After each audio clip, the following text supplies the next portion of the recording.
I think we should go ahead and get started out of respect for everyone that's here and kick this final webinar of our 2022 Virtual Women's Cancer Educational Event Series into high gear.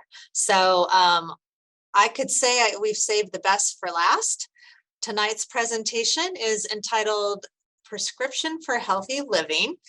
And we have the honor and privilege of being able to learn from Dr. Cynthia Axe tonight.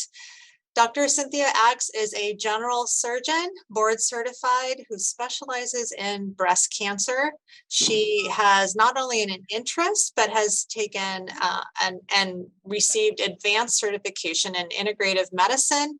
And she is a diplomat of the American Board of Integrative Holistic Medicine. She has been in practice since 1990. And it is a pleasure. I can speak personally in terms of working with her and the perspective and the viewpoints that she brings to caring for people in a holistic way. It's a benefit to our cancer program. So before I hand over the baton to Dr. Axe, if you all have joined any of the previous webinars, you'll recognize me and possibly my title. I am the manager of our Oncology Nurse Navigation Program and Cancer Program Coordinator for Legacy Cancer Institute. We thank you for sharing your Thursday evening with us and spending a fall evening learning and growing. And before, again, I pass the baton to Dr. Axe, just a little bit of Zoom housekeeping. We are going to hold all the questions until the end. Dr. Axe is going to present for about an hour or so. We'll have 15 minutes for questions and answers. Type your questions in the chat box, and we will be sure to get to as many of them as possible. We will have everybody's cameras off and everyone will be muted throughout the presentation, including throughout the Q&A. So we will do that kind of collectively there at the end. I will be your voice. And just as a reminder to everybody, we're going big picture tonight. It's outside the scope, unfortunately, of us being able to really get in the weeds and provide specific individualized recommendations to people. And so just to know that, and I will kind of pick and choose the questions that help us all learn in a collective way. And unfortunately, we won't be able to get into specifics and individualized recommendations. But all that being said, I think everyone's going to take away a lot from tonight's presentation. And without further ado, Dr. Axe, let's have you take over. Thank you, Christine. And hello, everyone. Happy Tuesday evening. It's a beautiful Tuesday evening here in the Pacific Northwest. I have been asked to share information with you about ways to live a healthy life.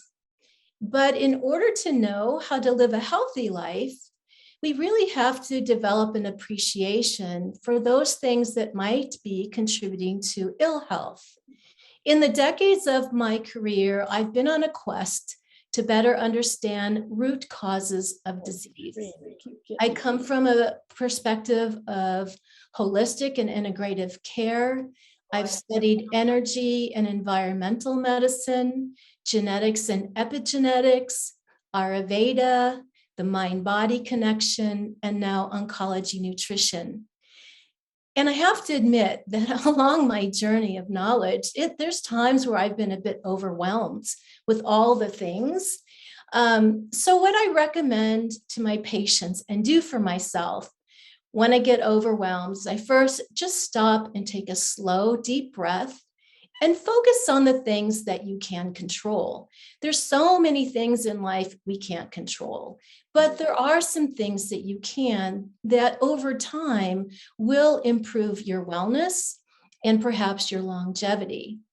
So I encourage you to, my intention is to provide you with some knowledge and then perhaps inspire you to do a self-reflection on where there may be opportunities for you to make sustainable changes. And then set goals, prioritize those goals, and then start with baby steps. Making small changes over time are going to be more sustainable and actually do have an important accumulative benefit. So take a deep breath and settle in, and let's get started. Maybe. Whoops. Oh, Christine, what did I do? Christine? I think I have you back on your first. I lost one. visual. I don't have visual on my computer. Oh my gosh, there we go. Okay. Sorry about that. So, cells are living things. They're very dynamic. They're always undergoing a change. We have normal change and benign change, atypical change, precancerous change, and a variety of cancerous change. There are many biological and biochemical processes that affect how a cell becomes malignant. And so I wanted to share some hallmarks of cancer that we recognize that a cell has to go through in order to become malignant. A cell has a normal cycle of life, and there's all sorts of genes and enzymes and cofactors and signaling that help a normal cell continue a path of normal growth, pause, inhibition of growth, repair mechanisms in place, and then eventually a cell is programmed to die off. It's called programmed cell death. But when a cell becomes malignant, it does so as a result of interference with these normal mechanisms, this programming, if you will. So cancer cells have developed sustained growth or sustained proliferation. And they've learned how to become insensitive to natural anti-growth signals. They also become immortal, so they don't die off, the process we call apoptosis. Cancer cells also have learned to develop their own little blood vessels. That's called angiogenesis. Now, angiogenesis is a natural and can be a beneficial process. As an example, if you were to cut yourself or have an injury or even have surgery, we want to develop blood vessels so that brings good nutrients to our wound to help it heal.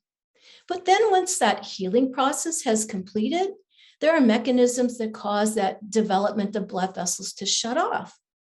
But cancer cells, they ignore those signals and they continue to develop these little blood vessels, these capillaries, and that allows them to start hijacking nutrients from neighboring healthy cells and also to invade some of the tissue's own lymph vessels and blood vessels, and then shed daughter cells into those fluids and travel. And that's what we call metastasis.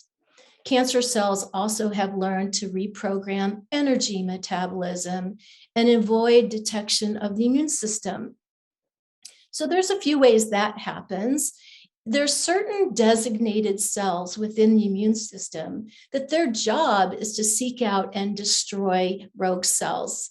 Kind of like in our military, we have certain scouts to kind of go out to see where the enemy is. And then when they find them, they call everybody over to launch an attack.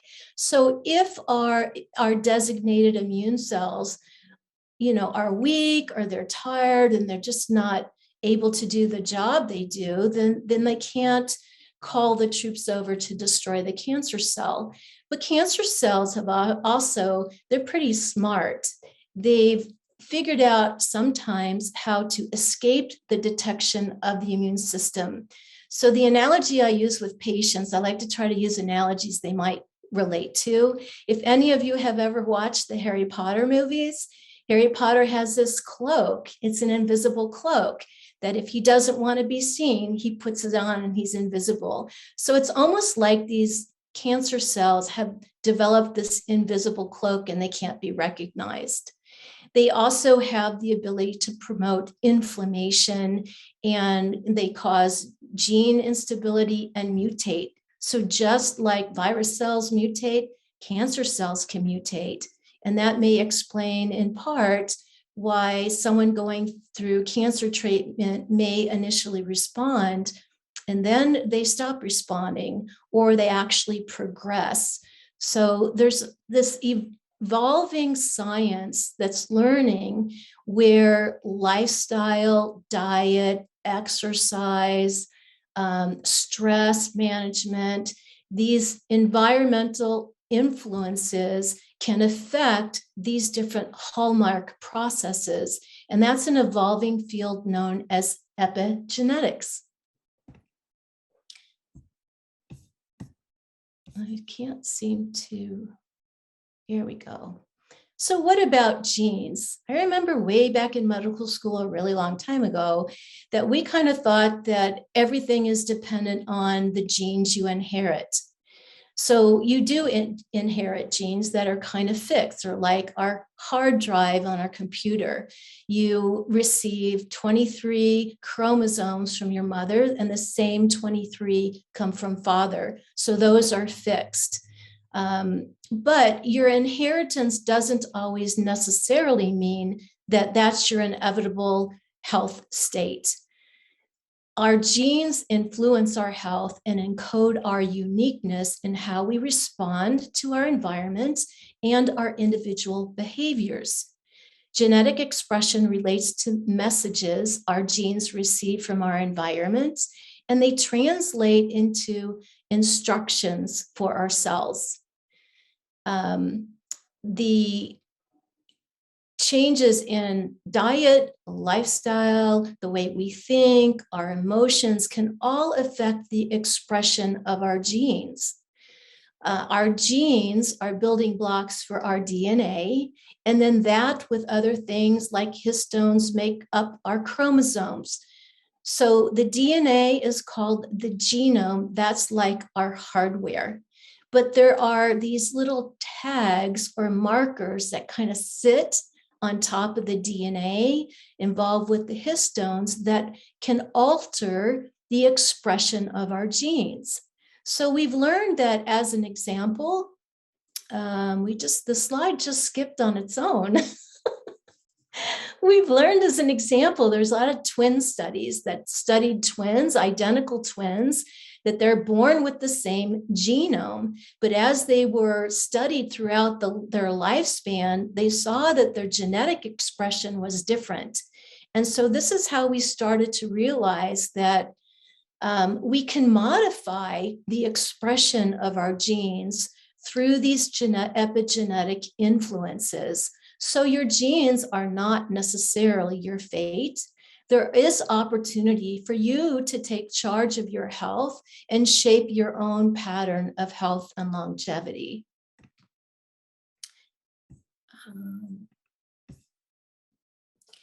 Well, we live in a very toxic world, and toxins are pretty much everywhere. Christine, I think this PowerPoint has a mind of its own. It keeps seeming to skip. We can always go back to old school method and just have you say next, and I'll advance. Why don't we do that? Yeah. I love taking control back. Okay, why don't you do that? Go back to the slides. Well, so toxins are things that alter the function of our genes and our cell function. We have endogenous toxins. Are we able to get back to the previous slide? Maybe. Yeah. So endogenous toxins are things that we create inside. So as an example, if we have an overgrowth of a certain bacteria, let's just say an example, E. coli. And if it's an overgrowth of E. coli, that E. coli emits a toxin, it's called an endotoxin. But we also have lots of toxins that are exogenous, meaning that we acquire them through food, ingestion, absorption, inhalation, and such. So these toxins can affect how our cells function, and affect our ability to either repair cell damage, optimize wellness, or take us down a path of ill health. Next slide.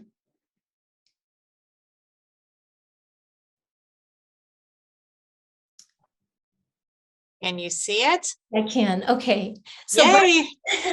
breast cancer, which is my focus in practice, is one of the most commonly diagnosed cancers in the country.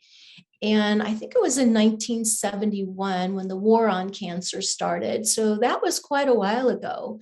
Yet, despite all the many great medical researches and advances, the incidence really hasn't been hugely impacted. And actually, globally, the rates are increasing.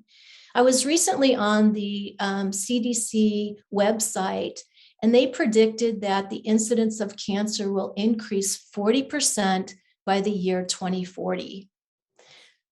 And so we wonder why. I mean, yes, there's probably more people in the world and more people that are aging, but there's more and more mounting evidence that points to hazardous chemicals in our everyday environment that are potentially contributing factors to the development of many cancers. Next slide. So I want to explain more about toxins. I think this is very important. Toxins, as I mentioned, are chemicals, and they can do a lot of harmful things. They can modify our gene expression. As I mentioned, genes can be altered by enhancing or suppressing, so turning them on or turning them off in adaptation to our environment. They also can cause cell damage. So cell signaling is the way cells communicate with each other, and this is through their membranes. So some of these toxins have been known to impair or destroy cell membranes, so we don't have good cell signaling. Toxins have been known, some of them, to interfere with our hormones. Imbalances occur with toxins by either inhibiting our hormones, mimicking them, or even blocking them. Toxins can impair our detoxification pathways. And it just did it again. So we have many ways that our body can detoxify toxins, but what I want you to appreciate is that the higher the toxin load we're exposed to, the harder it is for those detoxification pathways to clear the toxin. Those organs have to work much harder, so it makes it more difficult for them to do the job that they're supposed to do. Next slide. Toxins also can poison enzymes, which are proteins. And there's so many different kinds and classes of proteins, those that help manufacture important molecules, produce energy, and create cell structure. Toxins also displace important minerals, such as from our bones. They can actually damage organs themselves. The liver, the kidney, the GI tract can all be damaged by an accumulation of toxins or chronic toxic exposure over time. And then, of course, they can damage our DNA, which increases the aging process and degeneration of our tissues. Next slide. There was a research done by the Environmental Working Group in 2008, found that women on average use about 12 cosmetic products with 168 unique ingredients every single day, and men about half of that. And these ingredients, in combination with exposures from other consumer products that we use and pollutants that we're exposed to, add up to a phenomenal amount of combined exposures. And so we may be exposed to various toxins 100 times a day. Next slide. Another study done with George Washington University and the Natural Resources Defense Council identified the top 10 consumer product chemicals were most likely to be exposed through just simple house dust. And these are things like phthalates, which are a class of hormone disrupting chemicals found in plastics. It's pretty ubiquitous in all the plastics, or a lot of the plastics that we use. Phenols we find in cleaning products, flame retardants in our clothing and our furniture, fragrances, Teflon cookware. These all kind of off gas and migrate out of the product into the air and then settle into our home, whether it's on our countertops or in our carpet, that we can then pick up through our hands or ingest through the air. Next slide.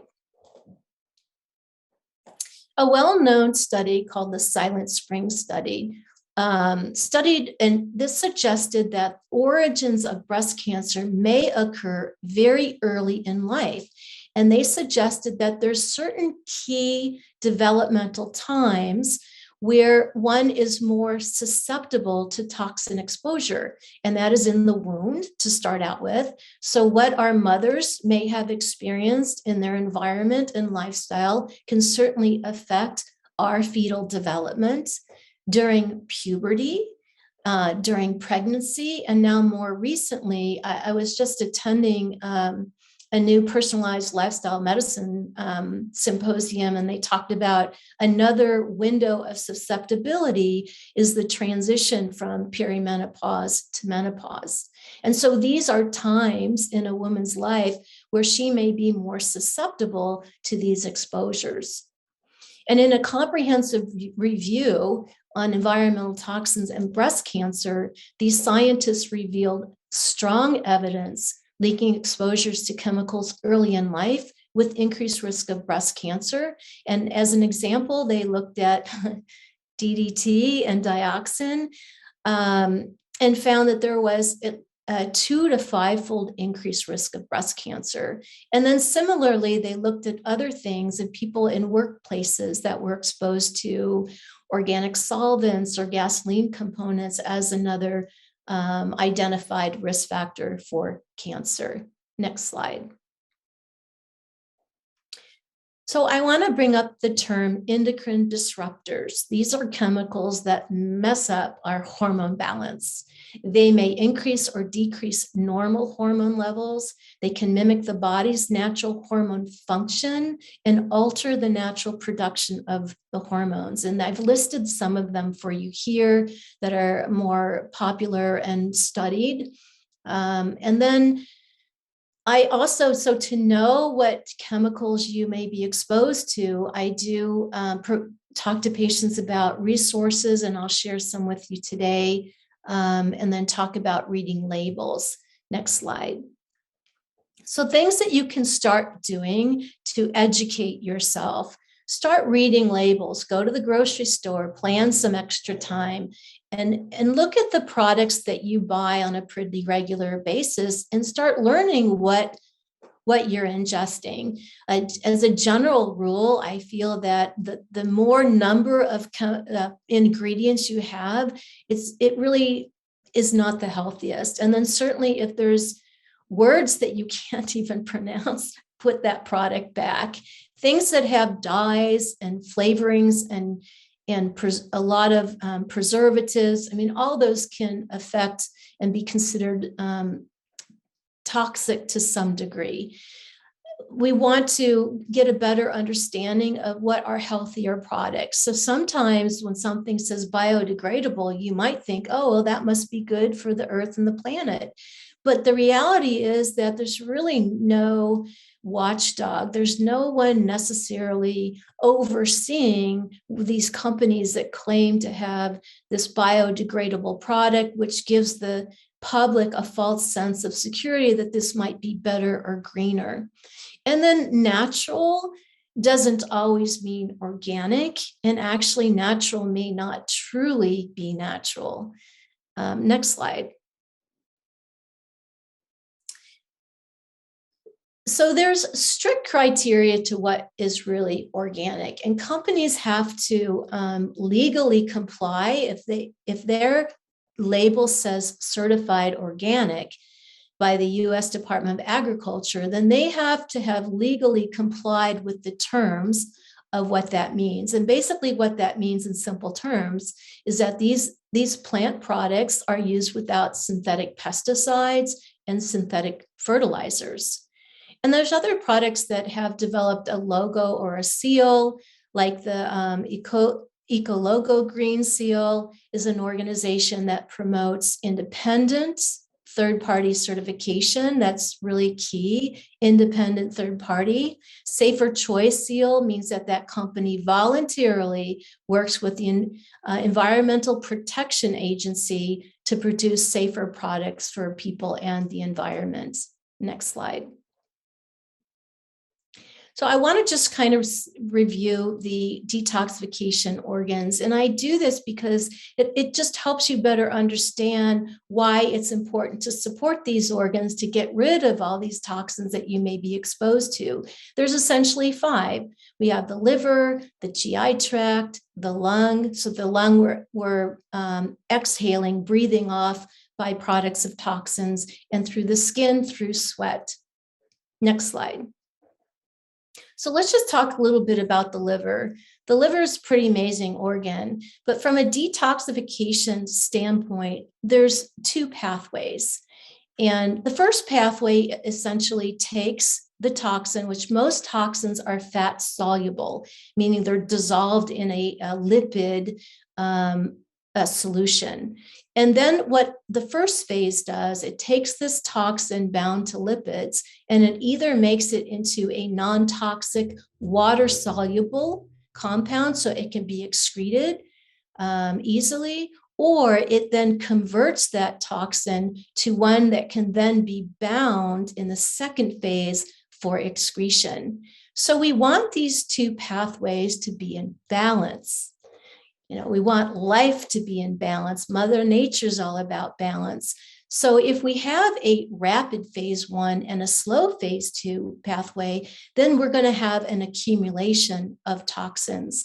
If we have a slow phase 1, it doesn't allow the toxins to then be broken down and eliminated, so then it can recirculate. So we actually increase our toxic load because we can't get rid of the toxins. And so we've learned that our diet in particular can kind of affect the both of the phase 1 and the phase 2 pathways in either a beneficial or harmful way. So one of the things that I've learned is that a slow phase 1 process might be related to a very high carbohydrate diet, a low protein diet, and certain medications. Next slide. We talked about phase 2 detoxification, and there's essentially 6 different pathways using this very complex enzyme system called P450 enzymes that in different biochemical pathways is how these toxins are then bound for excretion. And a lot of these enzymes, they require certain nutrients in order for their activation and binding of these compounds. So again, using nutrients to either promote better detoxification, and some deficiencies like like magnesium deficiency and zinc and B vitamins can also inhibit the function of this phase 2. So nutrition is super important in so many ways. Next slide.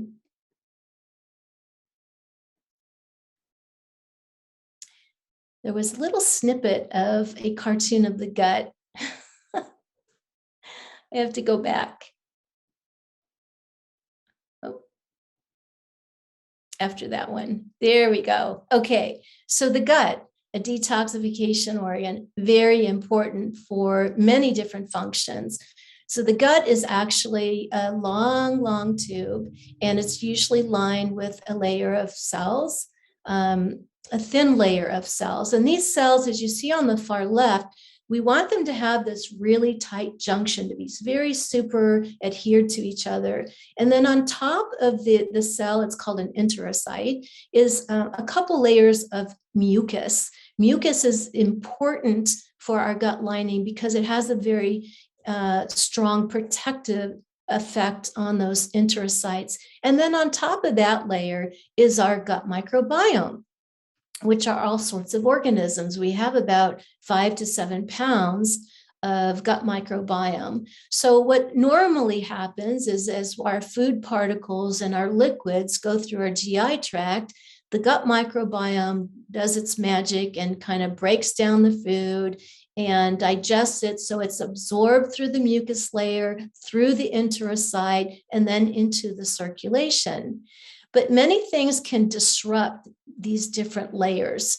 Things can disrupt the healthy bacteria. There might be an imbalance of the diversity of the bacteria. So you get overgrowth, you can get destruction, and sometimes that overgrowth is not healthy for the mucus layer. So the mucus layer starts to break down, and then you can get a separation of these tight junctions, and then particles don't get assimilated the way they're supposed to, and they just go right into the circulation. And then the immune system is triggered. This is alarm. It's like, that's not supposed to be there. And then you get an intense inflammatory response. We're actually seeing a lot more inflammatory related conditions and allergies that is being linked back to a leaky gut or dysbiosis. Next slide. We have a very strong immune presence in and around our GI tract. And I've read anywhere from 70 to up to 80% of our immune cells are intimately related to our GI tract. And so there's lots of things that can interfere, not just chemicals in our food or water, but actually some medications, some common things that we use all the time. One example is antibiotics. Antibiotics destroy the gut microbiome many times. That's not to say that there isn't a role for antibiotics, but I think that we need to be mindful and use them only when absolutely necessary. Other things like over-the-counter anti-inflammatory medicines like ibuprofen can also disrupt the intestinal integrity and the microbiome. And certainly the chemicals and toxins in our food create a situation where our immune cells are triggered. They recognize these chemicals as not self, they're toxins. They recognize them as an antigen and start trying to mount an inflammatory response. And then our immune system, if this goes on and on, it's stressed, it's working overtime. So it's what we call immunologic stress. And so that may be one reason that's theorized that might help the cancer cell escape the detection or destruction by our immune cells. Next slide.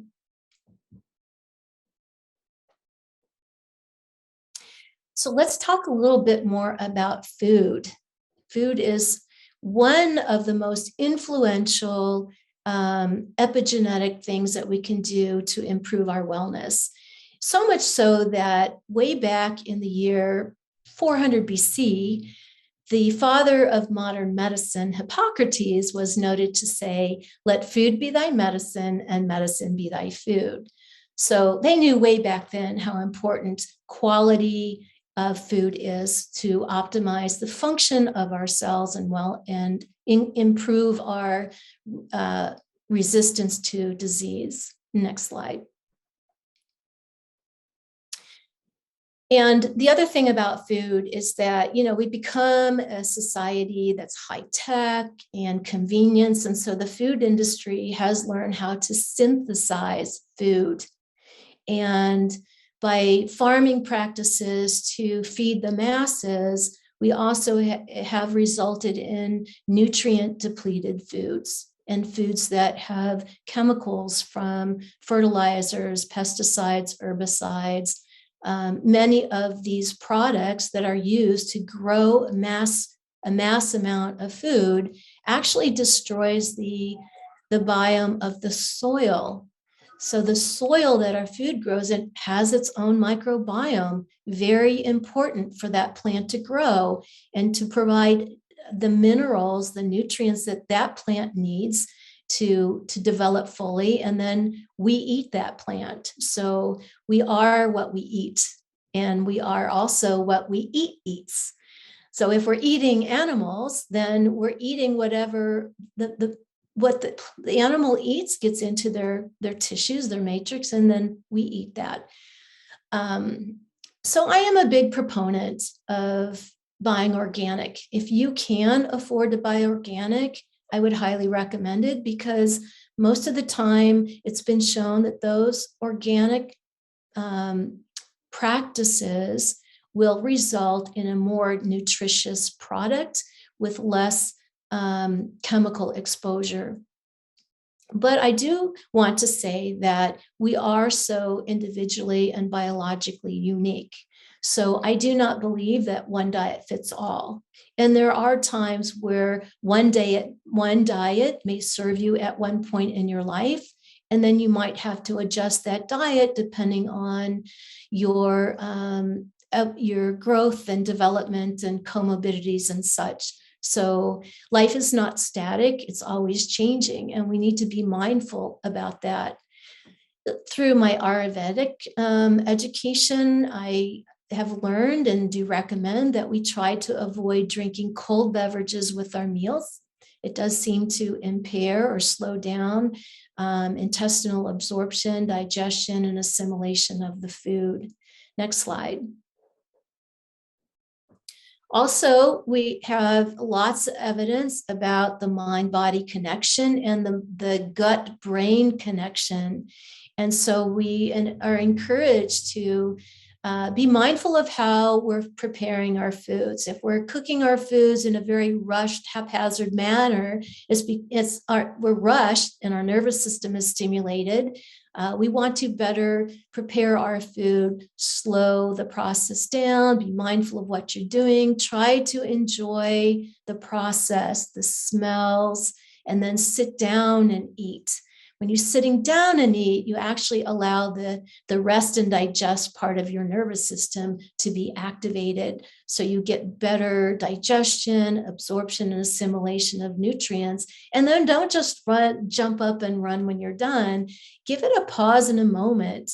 And just as you're eating, just try to notice the senses. Use your senses, the sense of smell, the sense of taste. Notice the flavors and the textures, and that all sends appropriate signaling to the brain. I highly recommend, as much as possible, you limit or avoid processed and packaged foods and genetically modified foods. I promote as fresh as possible, preferably locally grown and seasonal. So if you can't find what you want or don't have fresh, then the next step down would be to buy something frozen. And then I really do recommend you avoid canned whenever possible. And then the thing about canned, one of the things I'm concerned about with canned food is many of the canned foods are lined with BPA, which is an endocrine disruptor. So when I do go to the store, once in a while, I will buy a can of tuna, but I'd prefer to buy that tuna in a glass jar. However, those are harder to find and they tend to be a little more expensive. So when I'm looking at the whole shelf and there's all these different brands of cans of tuna, I take my time and I look to see, is it a BPA? Is it a wild caught and not farm raised? Next slide. We want to eat the colors of the rainbow. You may have heard that. And the reason is that the colors in the food are a reflection of the intensity of phytochemicals, phyto meaning plant, and phytobiologic actives, the active components. So the more colorful the food, the better. It's more rich in nutrients that can help protect from cellular change. And we want diversity. So to nourish the microbiome, we want diversity in our food, as well as diverse number of bacteria and type of bacteria. We need to have fats in our diet, but we want those fats to be healthy fats. Our immune cells need fats. Our brain needs fats. So I would focus on foods that are high in omega-3. Those are going to be your cold water fish, also things like flaxseed and various oils like primrose. I'm also learning a lot about vitamin D, which is actually a hormone, and its impact on our health and wellness and supporting the immune system and all sorts of chemical processes.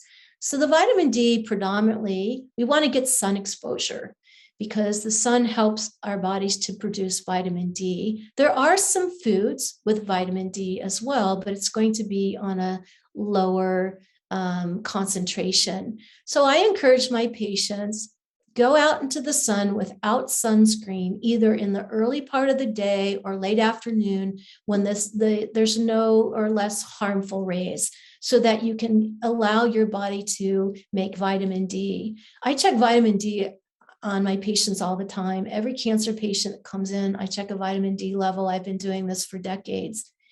And I would say at least 90% of the time, they're deficient. They're not even low normal. In our lab, normal range is from about 30 to almost 100. So there's quite a large range. So I really like my patients to be in the more robust mid, at least the mid range. So vitamin D is super important. Next slide. Cruciferous vegetables. So cruciferous vegetables are awesome. They're great for breast health. They have compounds in them that help to protect from breast cancer cell growth, division and multiplication. And your cruciferous vegetables are things like broccoli and watercress and cauliflower and Brussels sprouts. And there's also a chemical called DIM, which also promotes the death of existing tumor cells by altering the levels of proteins that cell uses to stay alive. Next slide.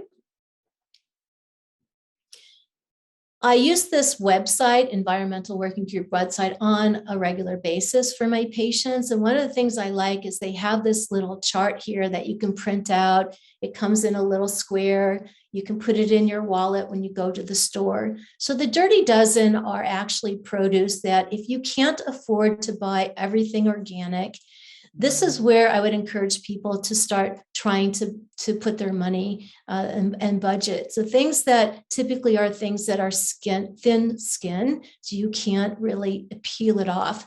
And so these products hold on to the chemicals and the fertilizers and the pesticides. The Clean 15 is a little safer to buy conventional. Most of these items are things that you can peel other than perhaps mushrooms. Next slide. And I mentioned genetically modified foods, and I just want to say that this is a process that allows farmers to use higher amounts of pesticides. And it also causes, as I mentioned, it interferes with the soil microbiome and it causes a lower nutritional value. I also encourage we be mindful of the types of oils that we ingest. We do need oils, we need fats. There are a variety of oils, but try to look in your ingredients when you're doing your shopping and looking at labels to avoid or limit the use of hydrogenated or partially hydrogenated oils. These tend to be very inflammatory, and some of our oils are not healthy if we cook them at high temperatures. And they're in a lot of things. And I have to say, I'm going to admit, like my biggest nemesis and struggle is French fries and potato chips, and they're all made with oil. So what I do for myself is that when I do feel like I want to go buy some chips, I look at the ingredients and I just buy one that has 3 ingredients: potatoes, salt, and then a healthy oil like olive oil or avocado oil. Next slide.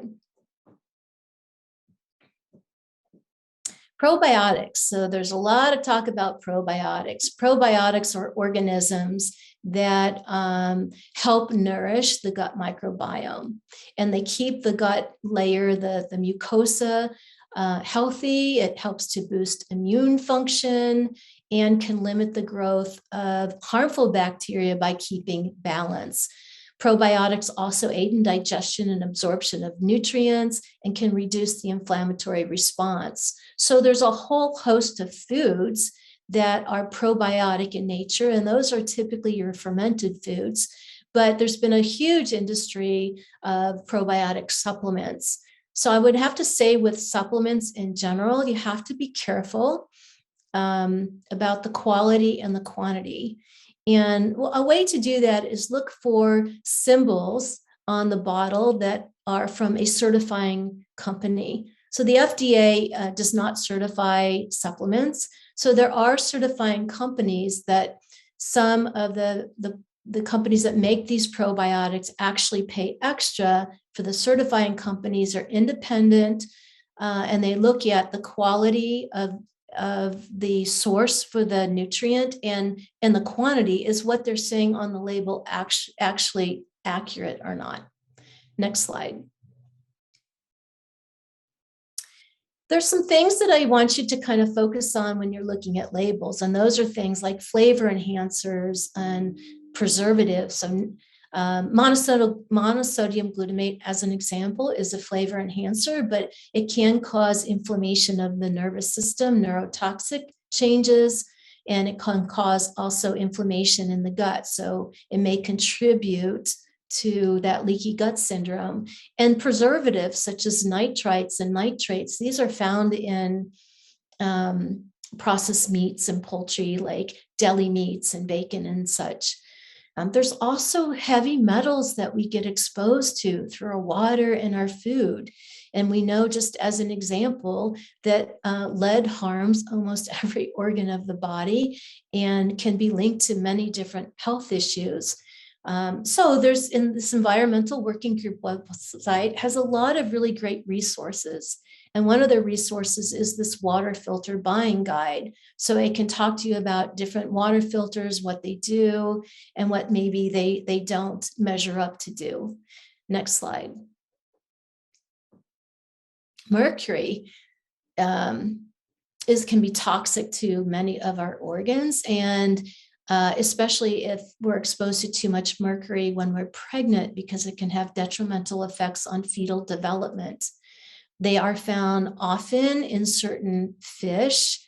So there are some fish that tend to hold on to mercury from the water more than others. And again, the EWG has a good resource. They have a calculator that you can use to determine which fish is safer for you to consume. And the other thing that we're seeing quite often are antimicrobials in products.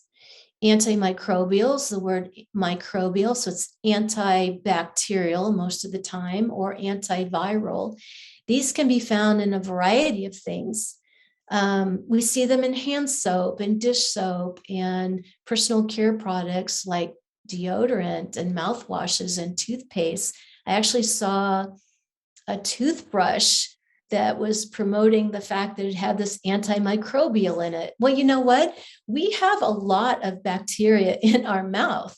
That's healthy bacteria. We do not want to destroy that microbiome. So we don't need to be putting antimicrobial products in our mouth. And they're also being put into cutting boards and then toys. So just kind of be mindful of these antimicrobials can contribute to resistance of our antibiotics, just like taking too much or too frequent use of antibiotics helps to promote the resistance to bacteria. Next slide. So some of the other environmental factors besides the toxins we've been talking about, there's been some studies looking at women that are shift workers or nighttime workers and their risk of breast cancer. And there has been an increased incidence in these individuals. And the researchers think that it's related to the effects of melatonin production. Melatonin is a very important hormone. It's also a very strong antioxidant, and it's produced by a gland called the pineal gland that sits right here behind the third eye in the brain. And it's produced in response to darkness. But also to have healthy melatonin production, we also need to be exposed to good natural daylight. So there's this association with people that work night shifts that they're not exposed to enough daylight. They're exposed to a lot of artificial light, blue light that just doesn't help the production of melatonin. It interferes with certain feedback loops. So I also recommend that we're mindful at night of the type of blue light we're exposed to. Many of us might come home from work and sit in front of the TV all night, or work on our computers or our Kindle or social media. And that also interferes with our melatonin production and can interfere with normal biological clocks and circadian rhythms. So everything's all very interconnected. Next slide. So what are some actionable steps? Well, there's lots of easy things you can do, and then you can take it a step further. But I think just having the knowledge is really important. And then you can decide where's there opportunity for you to make changes that make sense for you. So let's say you're buying a new house and you're going out furniture shopping. So you might want to, you like a couple of things, you might want to just look at the label on what the furniture is made with. And if you like one that's made with natural fabric and one that's not, you might want to purchase the one with the natural fabric that's not going to off-gas these chemicals. Same thing with your bedding. Mattresses off-gas volatile organic compounds, so we're exposed to that every night when we're sleeping. I usually recommend you buy natural fiber bedding. You can test your home for mold spores. I actually had a patient just today that I saw that is chronically being inflamed. She's actually get inflammation in her breast, but there's no true bacterial infection. And she has been living in a black mold apartment for about 3 years. And it's the same time that she's having this inflammation, and her son has asthma, and her husband's developed allergies. And so there's things called mycotoxins, which are toxins from mold that we can be exposed to and not even know it. So there are companies, if you want to do that deeper dive, where they actually send you out a kit of Petri dishes, and you get a swab, and you can swab different rooms in your house, plate it on the Petri dishes, send it out, and see if you have an overgrowth of mold and what kind of molds they are and how they might be detrimental to your health. Next slide. So other healthy tips. So just lots of things you can do, you decide. And sometimes it's just as simple as adding a little bit more green leafy vegetables to your diet, adding more fiber. Fiber dilutes toxins. It helps to bind things so it doesn't get reabsorbed and it gets excreted. Use the detoxification system of our skin and get out and sweat. You can sweat through exercise, or you can sweat through a sauna. There's lots of things you can do to help try to get rid of these toxins. You can practice massage, either go get a massage, or you can practice daily massage, or what in Ayurveda we call it abhyanga. And I actually do this every day. Before I get into a shower, I take a natural bristle brush and I gently brush my skin from toes up to chest, fingers up to chest. And what this does, number one, it helps exfoliate your skin. It helps to get rid of the dead skin cells that are always shedding. It opens up your pores so your skin can breathe, and you have better opportunity to get rid of some of the toxins through the skin. And then the brushing also does help stimulate the lymphatic system, and it's nourishing to the nervous system. We have all sorts of little nerve fibers in our skin. So something really easy that you can do every day. And then I also, when I get out of the shower, I practice self-massage and put a nourishing oil and just gently massage and stimulate the lymphatic system. I mean, that doesn't really take much time to do that. Air out your home, open the windows periodically, go get some fresh air. And then because the toxins, as I mentioned, they're fat soluble. So if you're mindful of your weight, so if you're above ideal body weight, you're more likely to hold on to toxins than if you were ideal body weight. So really focusing on trying to to reach a better weight goal. Next slide. I mentioned the endocrine disruptors. I think I'm running a little short on time. So I'm going to kind of skip through a lot of these slides. I just want to show you some resources. Christine, can you forward it a little bit? So this site, the safecosmetics.org, I just wanted to show you very quickly. They've got all these little circles to tell you about different chemicals that might be in your products. Next slide. And then if you can learn and double check with what you have compared to a healthier product that they might recommend. Next slide. But also, if you click on, you'll see on the top left, there's this blue, it says more. If you go to that site and then click on that, it opens up, next slide, and it'll give you a whole lot of information about that product, where it's found, what to look for on the label, what it actually is, the health concerns associated with it, who's vulnerable, and the regulations. So that's a really great website to provide some more information. Next slide.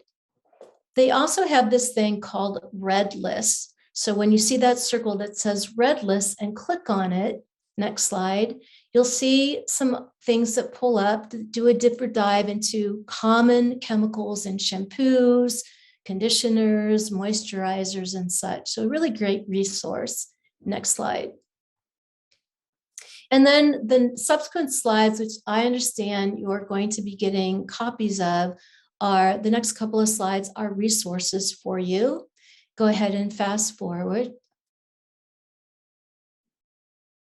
And then I just want to also share that there are other key elements of health that I talk about with my patients, and those are hydration, breathing, besides nutrition, exercise, super important, stress management, mindfulness, and attitude. So just like our planet Earth, our body is about 70% water. So we really need to stay well hydrated. There's lots of different water compartments in the body, and there's water inside the cell and outside the cell. So if we're not fully properly hydrated, then those cell signaling mechanisms aren't going to work well.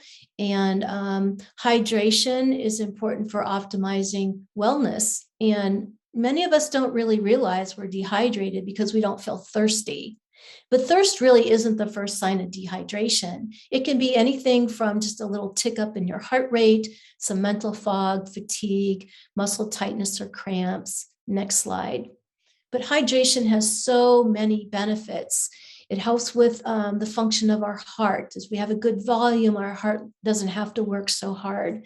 It improves our energy and brain function. It helps lubricate our joints and our muscles so they can function more properly. And ladies, it can help with skin and beauty. It helps to regulate our temperature. I mean, there's so many things that hydration is beneficial for. And as I mentioned earlier, the kidney is a detoxification organ. So within the liver, these chemicals are then turned from fat soluble to water soluble, so it can be excreted through the kidney. But if we're dehydrated, you have the same volume of toxins that aren't diluted, can cause kidney damage. Next slide. And then breathing is another detoxification organ. Breathing is so essential. It's our life force. And it can we can control our breath. It's not just automatic to stimulate more oxygenation and reduce the stress of the activated nervous system. Also, we want to learn to breathe through our nose. When we breathe through our nose, number one, we're able to warm the air better before it gets into our lungs. So very important in the wintertime. It also has all those little thousands of little hairs or cilia that filter out the particles in our air. And then when we breathe through our nose in the nasal passages, it stimulates the production of a molecule called nitric oxide. And nitric oxide helps the little air sacs of the lungs stay open and dilates the little blood vessels, so there's better gas exchange. So breathing effectively is a simple tool, doesn't cost you anything. I do this every day. I practice breathing techniques when I'm in the shower. I practice it in the car. Sometimes when I'm at work and I'm having a challenging day, I just do what I call take 5. I take 5 slow breaths in and 5 slow breaths out. So easy peasy things to do. Next slide. And then movement, exercise. Well, our bodies are designed to move, and movement has so many benefits to health and wellness. As you can see here, oxygenation of our tissues, moving and lubricating our joints, improving flow of body, helping with our cardiopulmonary function. It helps reduce stress, improves the immune system. And guess what? It also helps with digestion and absorption of nutrients and elimination. Next slide. And then we've got stress. So stress is ubiquitous. We can't take all the stress out of our life, but what we do have control over is how we respond to stress. So there's a lot of things we need to first recognize when we're stressed. Next slide. These are some symptoms that might reflect when you might be stressed. I have to admit that my life has been chronically stressed almost my entire life. And so I just got used to it. I didn't really know when I was stressed, but then I started to pay attention and develop body awareness. And then recognizing when you're stressed, you then can take control and do some simple things in the moment to bring that stress down. Next slide. And over time, there's other things that are more sustainable, like you learned to go for a walk will help reduce stress hormones, or just get up and dance it out, expel some of that energy, or even just give someone a hug. If you hug someone for 90 seconds, you release a hormone called oxytocin. It's a warm and fuzzy hormone. It's actually the hormones that's secreted when mom and baby are bonding. And then sometimes just smiling and laughing it off will help with a little bit of stress. Next slide. The other thing that's a key element of health is sleep. Sleep improves our mood, our memory, lowers stress and inflammation. It helps with physical and mental performance. It also helps with weight management. There's this feedback loop with a couple of hormones. Ghrelin is a hormone produced when we're hungry. So I remember that because when I'm hungry, my stomach growls. So ghrelin. So when ghrelin is produced, sends a signal to the brain, oh, we got to eat. And then as we start to get satiated, there's a feedback loop and the production of leptin is developed. Well, when we don't have good quality sleep and good quantity of sleep, that feedback mechanism doesn't work well, and it tends to interfere with our ability to manage our weight. Next slide. So in summary, many things you can do. You decide what's doable for you in what frequency and what amount, but I would encourage you to be mindful. Don't change too many things at one time. We want to make changes that will then become a pattern and a habit and then a lifestyle. So I've listed some things for you here. Next slide. And in order to truly lift the burden of cancer, the important contribution of environmental toxins to development of disease is really an integral part, in my opinion, to cancer prevention strategies. You are an integral part in your healthcare team. Your doctors can provide treatments, resources, and support you, but you have to take charge in your health in ways that they can't do that. So my intention today was to empower you with knowledge, and hopefully this will translate into you making healthier choices for you and your family. Learn to live your life with a sense of joy and gratitude. Be well.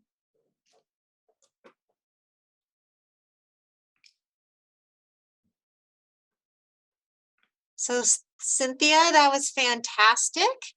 I have a couple questions that I want to ask you on behalf of participants that have used the chat function tonight. You're getting lots of accolades. One question that came up was, high heat, specifically sauna, and any concerns or issues in terms of that and lymphedema? Oh, good question. So what we're learning is that, so stress isn't always bad. Stress can actually make us stronger in many ways. There's a lot of studies that looked at temperature stress, so the high heat with the sauna or even cold therapies. I actually have a far infrared sauna in my home, and I get into the sauna 2 or 3 times a week. And so that is a stress. As far as heat and lymphedema,